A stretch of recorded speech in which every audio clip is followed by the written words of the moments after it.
And there's a new face-off brewing between the Delhi government and the LG. The latest flashpoint is who will represent the Delhi police in cases related to riots that broke out in northeast Delhi earlier this year. So here's what happened. The Delhi government sent a list of lawyers who would be representing the Delhi police in the riots cases to the LG. But the suggestions were rejected by Anil Baijal, who chose a public prosecutor instead. Now we are looking at both sides at loggerheads over whose right it is to choose the public prosecutor. You're watching the News Hour at 10, debate number 2 on Times Now, Super Prime Time.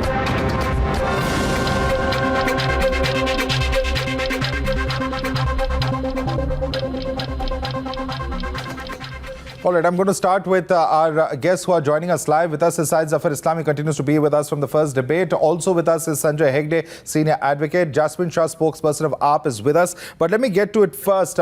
Syed Zafar Islam, the Aam Aadmi Party's allegation is this. And they are saying that there are High Court orders and Supreme Court orders that actually empower the Delhi government, that is, of course, the elected government, to appoint public prosecutors.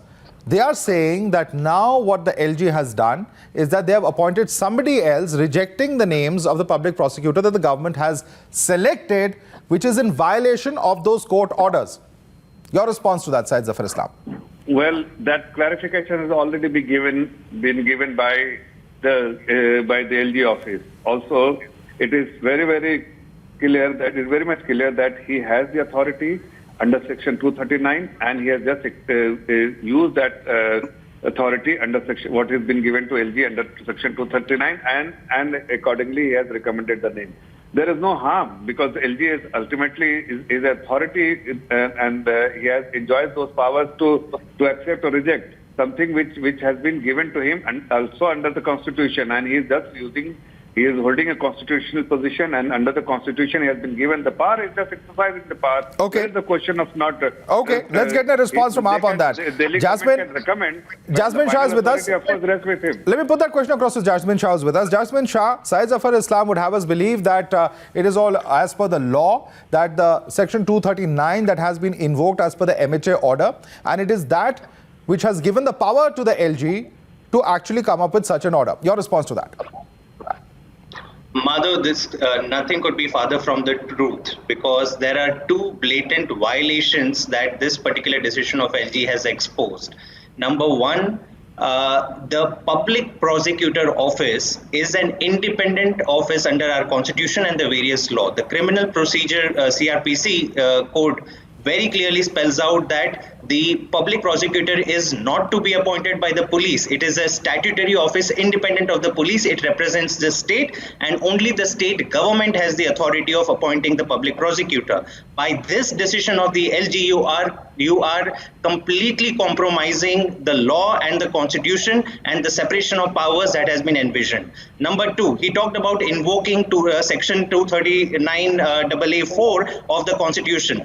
The Supreme Court judgment in 2018 very clearly said that this has to be invoked for the rarest of rare cases and not routinely, because then it will be deemed as a subversion of the democracy.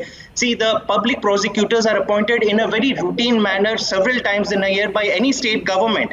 Why did the LG choose to intervene only this particular time? Why is it that for all the other times in the year or the last few years, the elected government has been given the right, as per the laws of the land, to appoint public prosecutor, but in this selective case, the LG decides without any rationale, mind you, no rationale has been offered, because the Supreme Court judgment very clearly says that the LG can do this let me open this up. For the constitutional morality. Here, the constitutional morality is actually abused by invoking this. All right.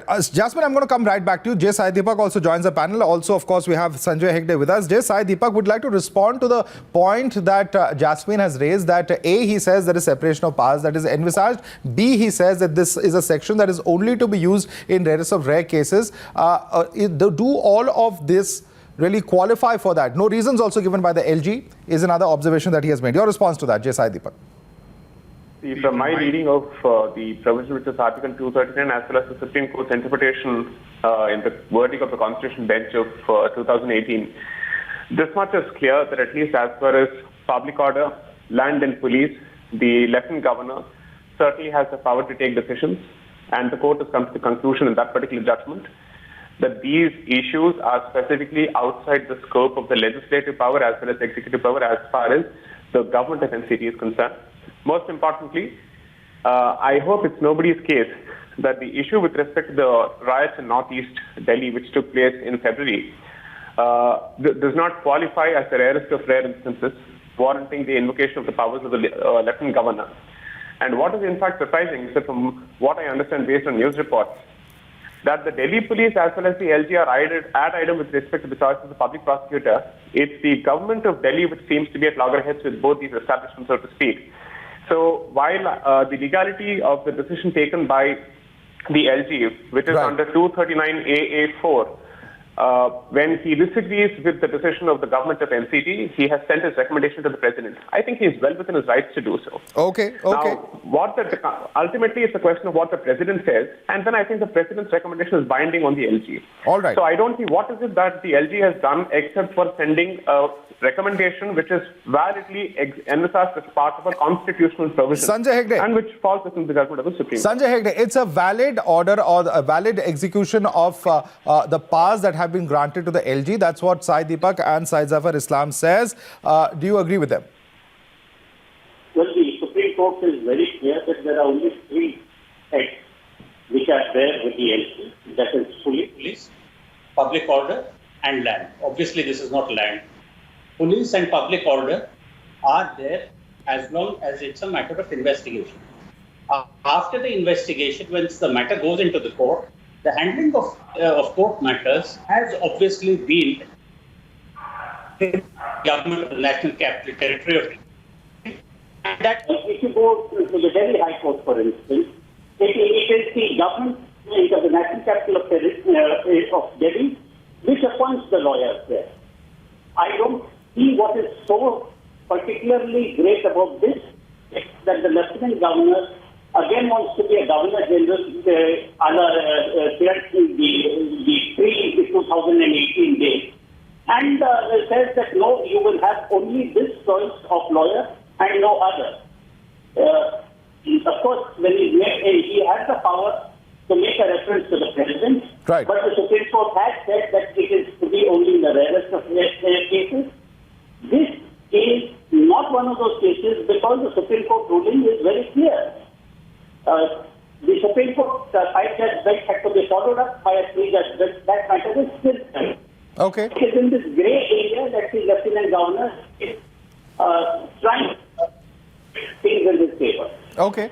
Okay, I want to bring in the political points also on this. Jasmine, having discussed the constitutional aspects, there is also a charge, and this is a charge that the BJP is making over here. The BJP is alleging that this is a conflict of interest as far as AAP is concerned, because one of your own leaders, Mr. Tahir Hussain, has been involved in the riots. This is a charge that the BJP is saying, and therefore there is a vested interest in engaging a public prosecutor by the Delhi government side. Your response to that charge, Jasmine? Leave it to the BJP to abuse and disregard provisions of laws of the land and constitution on a case-to-case basis. BJP spokesperson doesn't even understand that public prosecutor is not an agent of the elected government. Okay, it is an independent statutory authority, and the laws of the land have vested the powers in any state government to appoint a public prosecutor.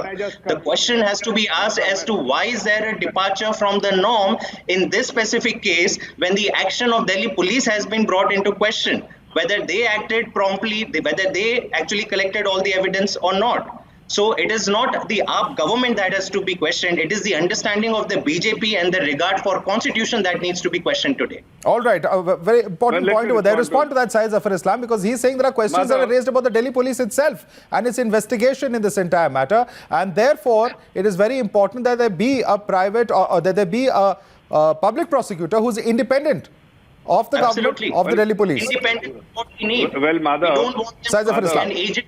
Police. Well, Madhav, he is basically criticizing the Lieutenant Governor because he has invoked the power which has been conferred to him under Section 239 AA4, Section 4. And he is criticizing he is not only criticizing the Bharatiya Janata Party, and he is criticizing the Lieutenant Governor for having invoked those the constitutional authority which has been given to him under the constitution. And what he has done, the Lieutenant Governor has recommended to the President, who is the custodian of the constitution.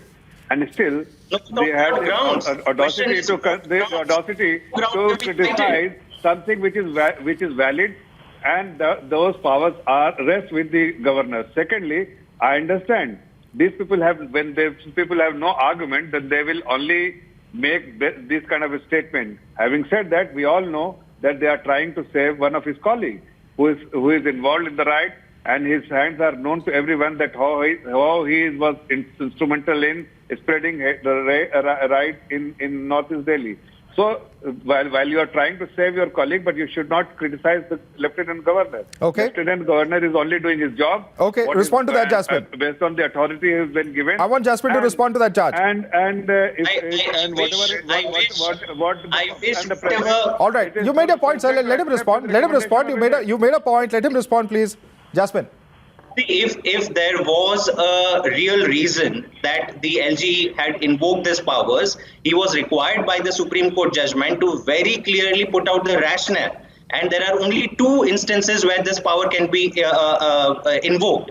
One, whether the constitution has been subverted by the elected government, and therefore in the interest of constitutional morality, the LG can invoke those powers. And second is to ensure good governance. Now, did the LG refer or explain why, under which of these provisions, or what rationale is he forwarding to invoke these powers? No. Okay. There is complete silence. It's a blanket statement. I'm going to use the powers, happen may what. No explanation whatsoever, when around the year, Delhi government has the powers to appoint public prosecutors. Right. I want to bring in Sai Deepak on that.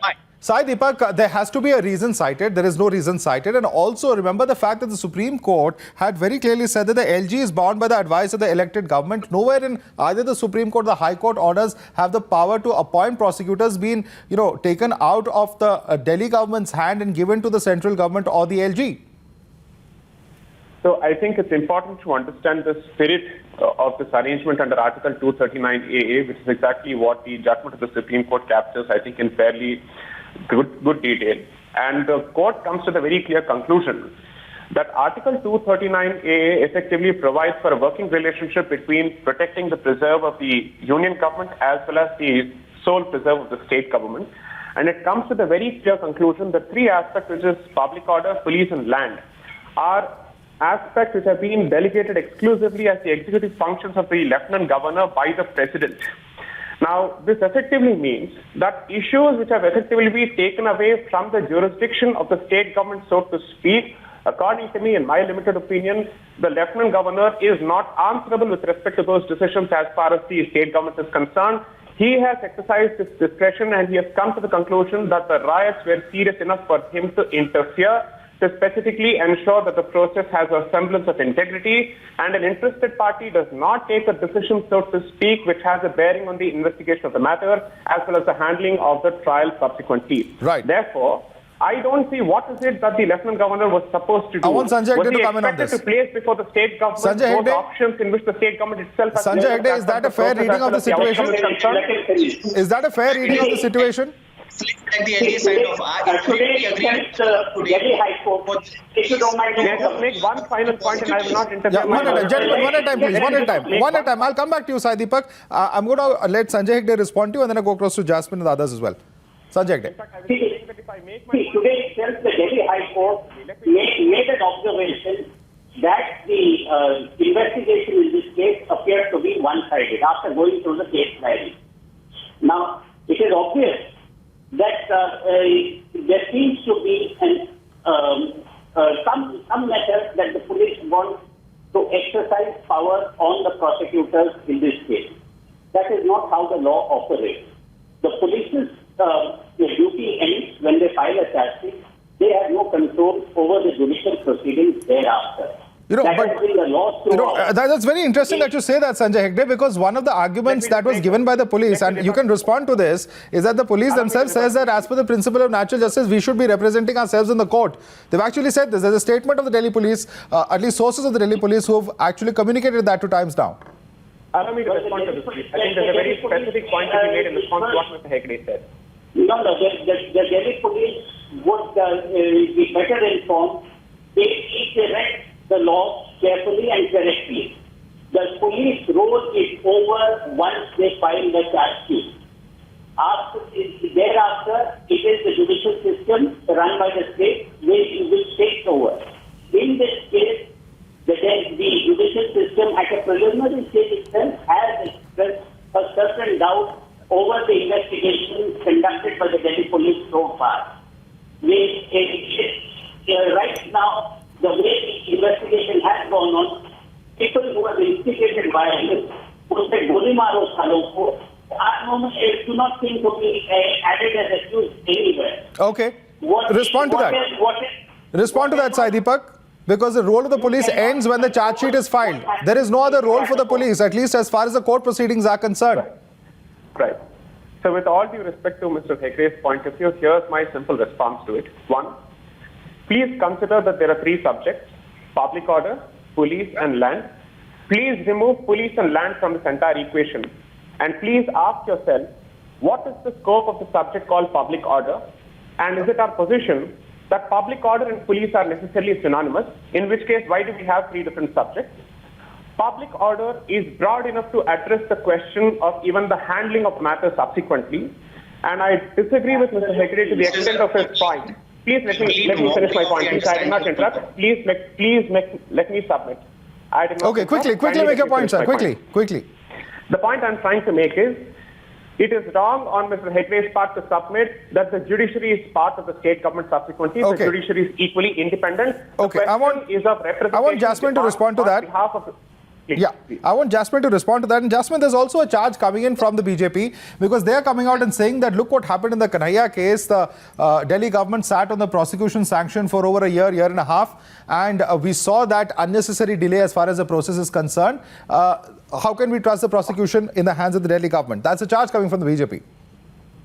No, so I'll repeat again, Madhav, saying that, BJP doesn't have the slightest regard for the law of the land as far as these arguments are concerned, because this is exactly how the prosecution wing of Delhi government has been running, and we have never interfered with it. As far as what the previous panelist mentioned, I will again reiterate that the process and the role of police is very clearly outlined in the laws of the land and in the criminal procedure code. Their role ends after their investigation is done and the charge sheet is filed. After that, the due process takes over. You cannot subvert that process as per your wish. And if public order can be so broadly construed to involve anything and everything under the judicial process, why only this case? Then take over the entire machinery. Okay. The rest of the Delhi government machinery is running as per one definition of public order, and now very conveniently you choose to define public order to include whatever you want. Okay. Clearly there are motives over here. Okay. Sai Deepak's nodding his head. I want to go to Sai Deepak and then Syed Zafar Islam. Sai Deepak, quick response. In fact, if you look at the judgment, I'm surprised that my learned friend wants to limit the scope of such a broad term such as public order to a very limited issue, and I think it's a matter of convenience here. Public order in the backdrop of riots where 53 people lost their lives clearly constitutes an exceptional situation which warrants the interference of the Lieutenant Governor, because he has come to the conclusion, holding his post, that the state government cannot be trusted to do justice in this matter given that it's an interested party. And therefore, he has taken a call, exercising his office, that the union needs to step in. He is representing the union here. Therefore, if that's a problem, then you have a problem with the post and the designation of the Lieutenant Governor itself. Right. By definition, he is the representative of the union government there, as the union because it's a national capital territory. So I'm sorry to say that public order necessarily has to be encompassing, and here in the context of the riot, which effectively captured even global headlines, I'm sorry to say that this is an extraordinary All right, Sanjay Hegde. And therefore, the state government... Sanjay Hegde, your hand was going up. Your response. If the policeman steps into the courtroom and controls the courtroom, you effectively have a police state in India. The framers of the Constitution were very careful to separate powers. Public order means order on the street, not the carriage of proceedings inside a courtroom. Inside the courtroom, it is the public prosecutor who represents the state. Any criminal proceeding. It was the state versus Mukesh, state versus so-and-so. So in all these cases, the state has appointed public prosecutor. Now, what is so special in this particular case that the policeman wants to intrude into the courtroom and control proceedings there? That is the real question. All right. I want Syed Zafar Islam to respond on this. Syed Zafar Islam. Yeah. Syed Zafar Islam. Madhav, we have heard the rationale why the LG has invoked this 239AA. But more importantly, we have to understand, we have seen the track record of Delhi government, and when they have to serve justice or their interest, they have always preferred to serve their interest and not justice. And in the case in point is Kanhaiya case. Everyone wanted them to give permission, but they never gave permission, and that suggests that since here they are an interested party purely because they want to save one of their colleagues, they will be unfair. And it is the responsibility of the LG to ensure that fair and justice is given to one who deserves. And I think whatever decision he has taken is something which is within the framework of the Constitution and the power which has been conferred to him. All right. And it has gone to it has been recommended to the president. But the fact that the AAP government and their track record is questionable. Okay. And I think it is important for LG to take that decision. All right. I see Sai Deepak's hand going up. Yes, Sai Deepak.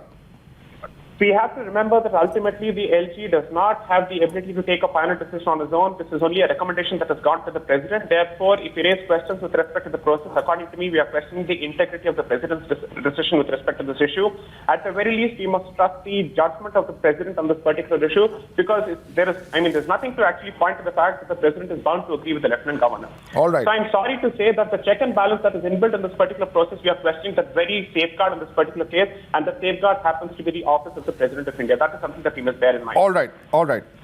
Sai Deepak, Syed Zafar Islam, Sanjay Hegde and Jasmine Shah, I'd like to thank all four of you for joining us. I feel that we've had a mini court hearing. There's been so many articles and precedents that have been cited as far as today's debate is concerned. Perhaps unusual for a debate on the News Hour, but I'd like to thank all of you four gentlemen for joining us this evening.